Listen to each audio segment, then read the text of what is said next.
pregunta que si es obligatorio celebrar la misa gnóstica. Pues hombre, como quiera que la iglesia gnóstica funciona para el pueblo y por el pueblo, es claro que se hace obligatorio celebrarla públicamente para el pueblo. Además, en la misa gnóstica hay incluidos sermones, como ustedes recordarán al asistir a cualquier ritual de misa gnóstica. En esos sermones el sacerdote está obligado a hablar en una forma muy sencilla para el pueblo. Pero que los sacerdotes no cometan el error de hablar en un lenguaje que el pobre pueblo no entienda. Si tienen ganas de hablar asuntos esotéricos elevados, que lo hagan en el círculo esotérico, que lo hagan en tercera cámara o en segunda, pero no ante el pueblo. Creo que el pueblo merece alguna consideración. Al pueblo se le debe hablar sin términos técnicos de ninguna especie, porque el pueblo no entiende tales términos. Se le debe hablar en un lenguaje muy simple, muy sencillo, al alcance de todos. Nunca se debe usar la tribuna para herir a alguien con la palabra. Jamás se debe tratar de ironizar o satirizar en alguna forma al auditorio, al pueblo, a los fieles. La palabra debe salir del corazón, no de los distintos agregados psíquicos que llevamos dentro. Con profundo dolor me doy cuenta que cuando alguien habla,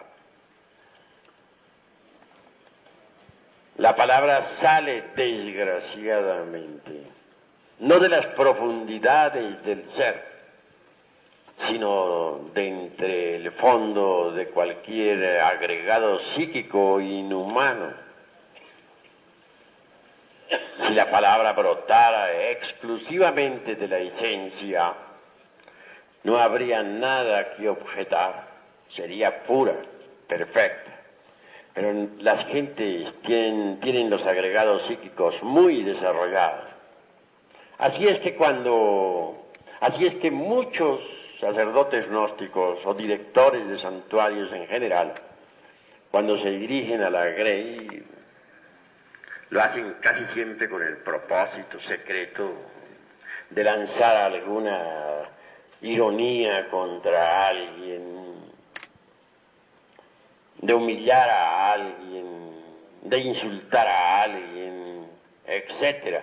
Es decir, no nace la palabra de la esencia pura, no brota del ser, surge de entre cada botella, deviene de entre el fondo de algún yo, y por ello no es espontánea, no es pura, no produce un efecto creador. Por lo común, la palabra que los sacerdotes gnósticos pronuncian tiene origen entre las entrañas de tal o cual agregado psíquico, ya sea este de envidia, ya sea de ira, ya sea de amor propio, ya sea de orgullo, de egoísmo, de autosuficiencia, de autoimportancia, de engreimiento, de ambición, etcétera. Mas nunca con dolor veo que surja la palabra espontánea, brotada de entre las entrañas del ser. Y esto es lamentable. Cuando la palabra surge de entre las profundidades del ser, está llena de plenitud y de belleza interior. Mas cuando la palabra surge de entre las entrañas de tal o cual agregado psíquico, está condicionada por el mismo, no tiene elasticidad, no tiene ductibilidad, no goza de plenitud, no es íntegra y produce en el ambiente discordias, problemas de toda especie. Los devotos concurren al rito, concurren al lumicial para recibir un bálsamo de consuelo en su adolorido corazón.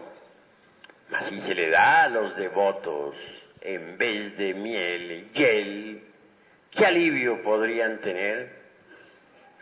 ¿Cómo haríamos para que progresara el movimiento gnóstico cristiano universal?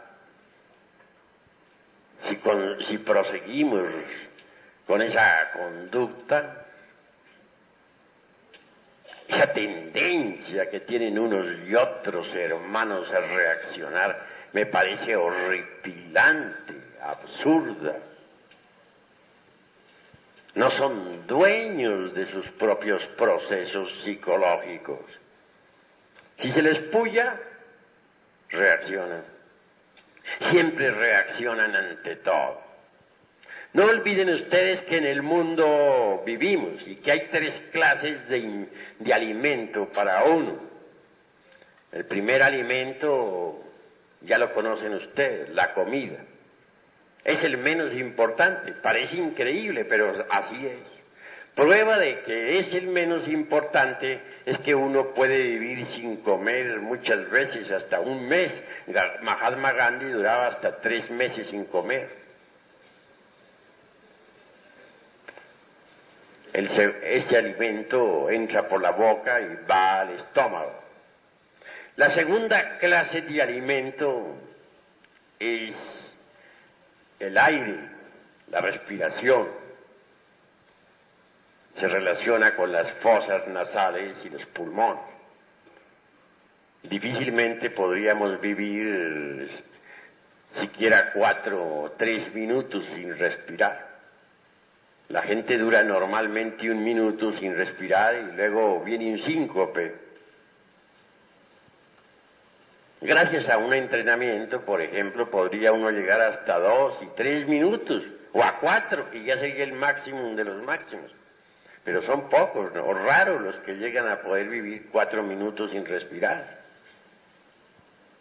Esto nos está indicando que el segundo alimento es todavía más importante que el primer alimento. Por último viene el tercer alimento, que es aún más importante. Quiero referirme en forma enfática a las impresiones. Si la comida no lograra impresionar el organismo humano, pues jamás nos alimentaríamos, no funcionaría el óvulo intestinal, el estómago en general, moriríamos. Si el aire no lograra impresionar los pulmones y la sangre, pues de nada serviría el aire. Así, mis queridos hermanos, este tercer alimento es más importante porque nadie podría existir, ni siquiera un solo segundo, sin el alimento de las impresiones. Ahora bien, todo alimento necesita pasar por una transformación. El alimento relacionado con el estómago, o sea, la alimentación, necesita pasar por una transformación. Esta transformación es factible gracias al sistema digestivo. El alimento relacionado con la respiración tiene como vehículo de transformación a los pulmones. Pero para el tercer tipo de alimento no hay un órgano especial. No hay estómago ni hay pulmones que valgan. Hay que crear ese tercer órgano. Todo lo que nos llega a la mente viene en forma de impresiones. Ustedes me están escuchando aquí, ven un hombre que les está hablando a través de un micrófono, y esto todo es un conjunto de impresiones que llega a la mente. Todas las aventuras de la vida, todas las emociones y pasiones, todo lo que nos rodea llega a nosotros en forma de impresiones. El aire se transforma mediante los pulmones. La comida se transforma mediante el estómago. Y aire y comida se convierten en principios vitales para el organismo.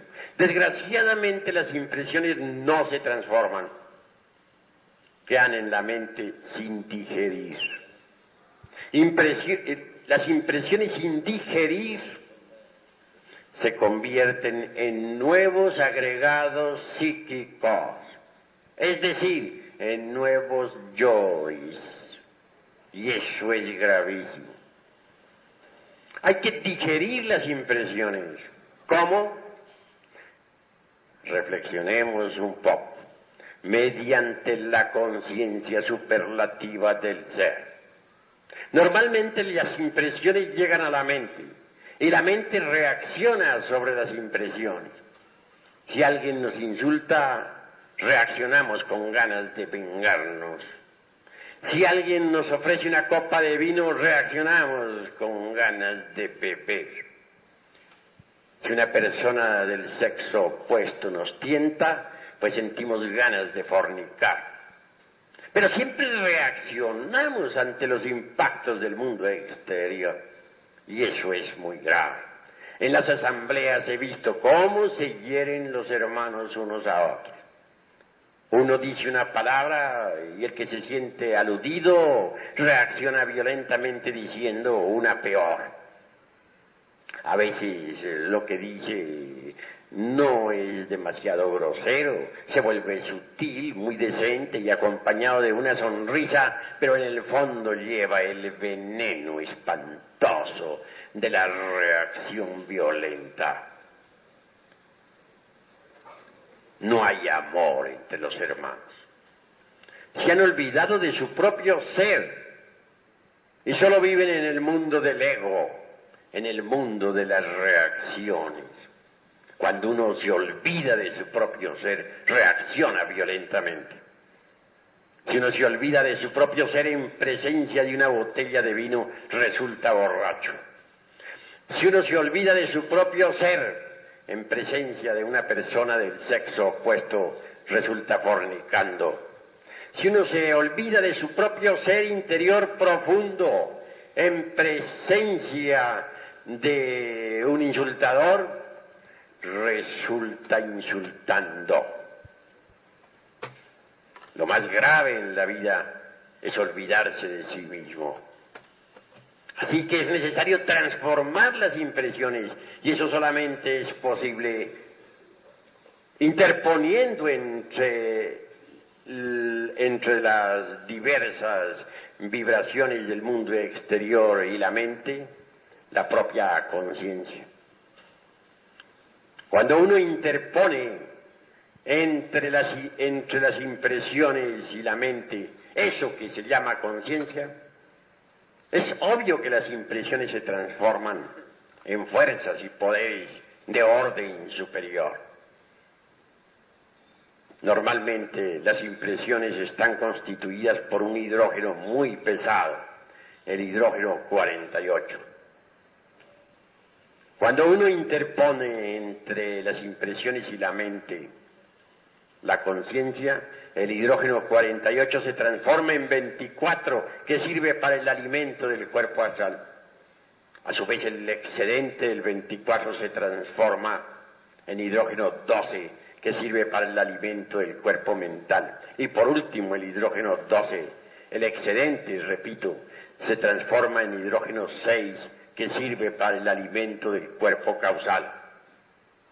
Pero si uno no transforma las impresiones, estas se convierten en nuevos agregados psíquicos, en nuevos yoes.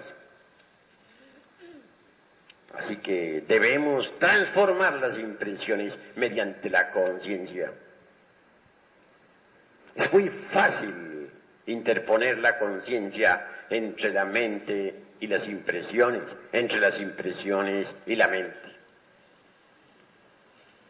Para recibir las impresiones con la conciencia y no con la mente, solo se necesita no olvidarnos de sí mismos en un instante dado. Si alguien en cualquier momento nos está hiriendo con la palabra, no debemos olvidarnos de nuestro propio ser. No debemos permitir que la mente reaccione. No debemos permitir que intervenga el mí mismo, el amor propio, el orgullo, el engreimiento, etc. En esos instantes solo el ser debe estar en nosotros. Debemos estar concentrados en el ser para que sea el ser, la conciencia superlativa del ser, la que reciba las impresiones y las digiera correctamente.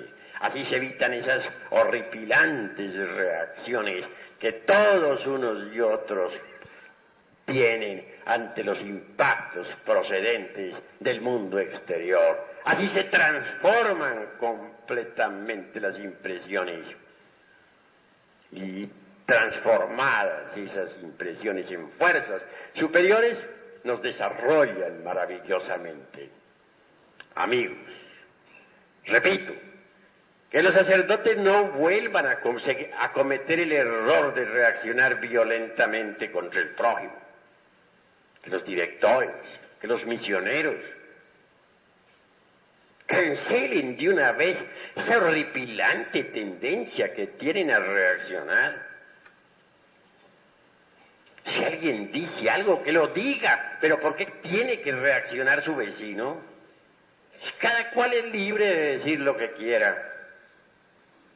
En cuanto a mí atañe, afirmo lo que tengo que afirmar. Y si alguien me refuta, si dice lo contrario en una plática dada sobre algún problema que tenemos, me limito a guardar silencio. Ya dije y eso es todo. ¿Por qué de querer en cuestiones privadas imponer mi concepto a la fuerza? Eso es absurdo. Eso de querer nuestra opinión o imponer nuestra opinión a la brava no es sino el resultado de las reacciones.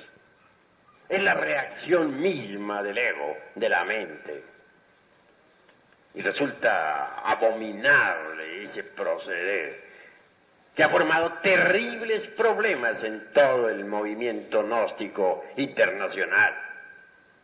Por aquí, por allá y acullá se utiliza el púlpito para insultar, para herir, para agredir con la mente, con la palabra a otros. Y todo eso está produciendo confusión en el movimiento gnóstico internacional. Hasta aquí mis palabras.